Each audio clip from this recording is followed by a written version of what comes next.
Hello সবাইকে, আজকে আমি খুবই স্পেশাল একটা গল্প তোমাদের সাথে শেয়ার করতে চাই। এই শাড়িটা আমার মার জন্য। আজকে তোমাদের এটারই গল্প শোনাবো, সাথে একটা ছোট্ট মেকআপ লুকও শেয়ার করব। মা বলেছিল এই শ্রাবণের শিব পুজোতে মা সবুজ রঙের শাড়ি পরে শিব পুজো দিতে চাই, আর আমিও ঠিক করেছিলাম মায়ের ইচ্ছেটা এবার আমি পূরণ করব। অনেক দোকান ঘুরে আমি এই শাড়িটা পছন্দ করলাম। তোমাদের আগের দিন শর্টসে আমি শাড়িটা দেখিয়েওছিলাম। সবুজ শান্তির প্রতীক, ঠিক যেমন মা চায়। এই শ্রাবণ মাসটা মায়ের কাছে শুধু একটা সময় নয়, এটা একটা অনুভূতি।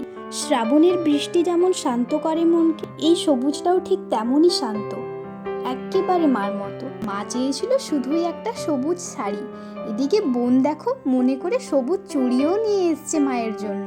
আসলে দেখতেই পাচ্ছ এখন সবাই পরছে সবুজ চুড়ি, শ্রাবণ যেন একটা ট্রেন্ড হয়ে গেছে। সবুজ শাড়ি, সবুজ চুড়ি, মনের ভক্তি আর ফ্যাশন যেন একসঙ্গে। সবুজ রঙের শাড়ি বা চুড়ি পরা নিয়ে কোনো সায়েন্টিফিক রিজন আছে কিনা আমি জানি না, তবে যদি বলতেই হয়, সবুজ রং আমাদের চোখের জন্য সবচেয়ে আরামদায়ক।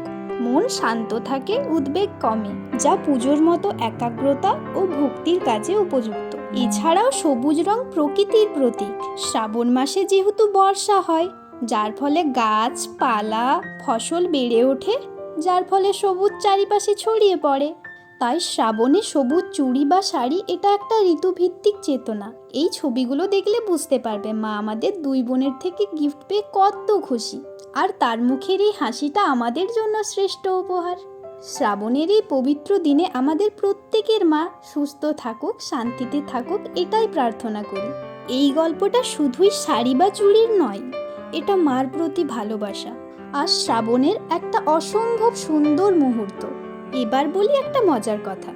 এই শাড়িটার সাথে পরার জন্য আমার কাছে কোনো ম্যাচিং বা পারফেক্ট ব্লাউজ ছিল না, তাই আমি এখানে ব্লাউজ হিসেবে ব্যবহার করলাম একটা simple black crop top. Honestly ব্লাউজের থেকে এটা ভীষণ কমফোর্টেবল। আমি তো শাড়ির সাথে এই ধরনের ক্রপ টপ পরতে ভীষণ ভালোবাসি। ফ্যাশন মানেই তো নিজের মতো করে সাজা, তাই না বলো? মেকআপ শুরুর আগে আমি একবার দেখিয়ে নিই আজকের এই পুজো লুকটার জন্য আমার কি কি লাগবে। এই যে একটা চকার, এক জোড়া বালা। এই লুকটার জন্য আমি সবই অক্সিডাইজের জুয়েলারি ইউজ করছি, আর এই অক্সিডাইজের বালা জোড়া হাতে থাকলে পুরো সাজেরই একটা আলাদা ভাইব থাকে। ইয়াররিংয়ের জন্য এই ছোট্ট দুটো বাটারফ্লাইকে চুজ করেছি।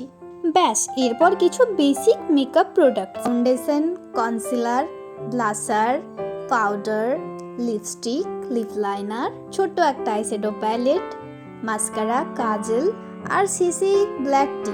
এটা ছাড়া লুকটাই অসম্পূর্ণ থেকে যাবে। চলো মেকআপটা শুরু করি। প্রথমেই আমি একটা জেল বেস ময়েশ্চারাইজার ইউজ করে নিচ্ছি, তারপর অ্যাপ্লাই করছি একটা প্রাইমার। প্রাইমারটা পুরো মুখে ভালোভাবে স্প্রেড করে নিচ্ছি। আমার একটু ডার্ক সার্কেলসের সমস্যা রয়েছে, তাই আমি এখানে পিচ কালার কারেক্টার ইউজ করছি। এটা খুব ভালোভাবে কালো অংশটাকে নিউট্রালাইজ করে। পরে কনসিলার ইউজ করলে এটা পুরোটা কভার হয়ে যাবে। আইব্রোটা ঠিকঠাক করে ফিল না করলে কেমন যেন ঘুম থেকে উঠে এসেছি এরম একটা লুক আসে, তাই আমি আইব্রোটা ফিল করে নিচ্ছি। একটা খুবই সিম্পল আই মেকআপ করছি। প্রথমেই একটা লাইট ব্রাউন শেড অ্যাপ্লাই করে নিচ্ছি, তারপর একটা লাইট অরেঞ্জ শেড ইউজ করছি, আউটার কর্নার থেকে একটু ব্রাউন শেড ইউজ করে নিচ্ছি। ব্যাস, এরপর আইলাইন বরাবর একটা লাইনার ড্র করব আর সেটাকে একটু স্মাচ করে নেব। পুরো ফেসে আমি ডট ডট করে এরপর ফাউন্ডেশনটা অ্যাপ্লাই করে নিচ্ছি। ফাউন্ডেশনটা যাতে খুব ভালোভাবে সেট হয়ে যায় তার জন্য আমি বিউটি ব্লেন্ডারে শেডিং স্প্রেটা একটু স্প্রে করে নিচ্ছি। দেখো মেকআপটা কি সুন্দর ব্লেন্ড হচ্ছে না? ফ্ললেস বেস মেকআপের জন্য তোমরা এই ট্রিকটা ইউজ করতেই পারো। যেখানে যেখানে আমার কন্ট্রোলিং এর দরকার ছিল আর কনসিলিং করার দরকার ছিল সেখানে করে নিচ্ছি। এরপর ইউজ করবো এই লিকুইড হাইলাইটারটা, যাতে একটু আমার ফেসে গ্লো আসে। যাতা অবস্থা একেবারে এই হাইলাইটারটার।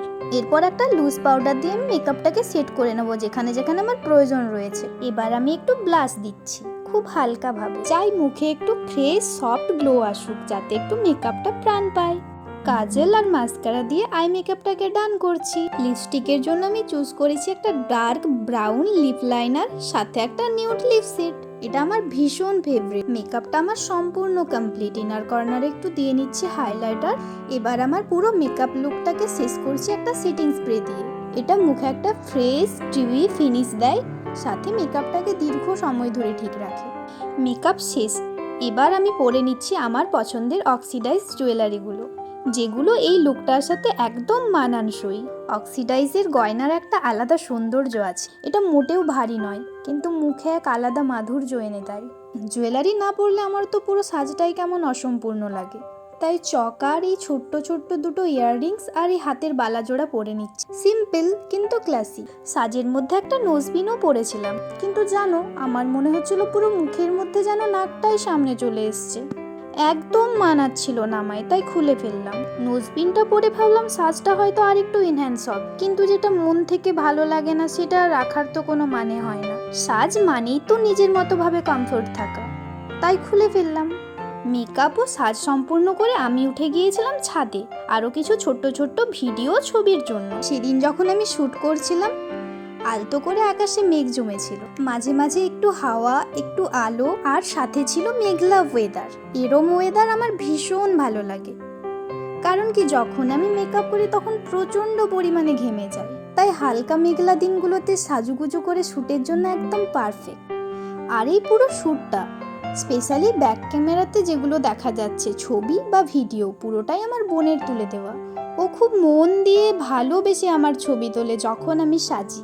ওর তোলা ছবিগুলো আমার সবচেয়ে বেশি পছন্দের, কারণ ওতে একটা ভালোবাসার ছোঁয়া লুকিয়ে থাকে। এই ছিল আমার শ্রাবণের সাজ আর ছোট্ট শ্যুট, মার জন্য, নিজের জন্য, আর কিছু স্মৃতির জন্য। ভালোবাসা রইল তোমাদের জন্য। এত চেষ্টার পরেও আকাশটা ঠিকঠাক পরিষ্কার হলো না, কিন্তু জানো কোনো কিছু পারফেক্ট না হলেও আজকে সাজের মধ্যে একটা আলাদা ভাইব ছিল, সেটা তো সত্যি। দেখেছো ওয়েদারটা কতটা সুন্দর? তোমরা যদি এই ছোট্ট ছোট্ট মুহূর্তগুলোর মধ্যে আনন্দ খুঁজে পাও, তাহলে দেখবে দিনটা এমনিতেই সুন্দর হয়ে যায়। আজকের মতো টাটা।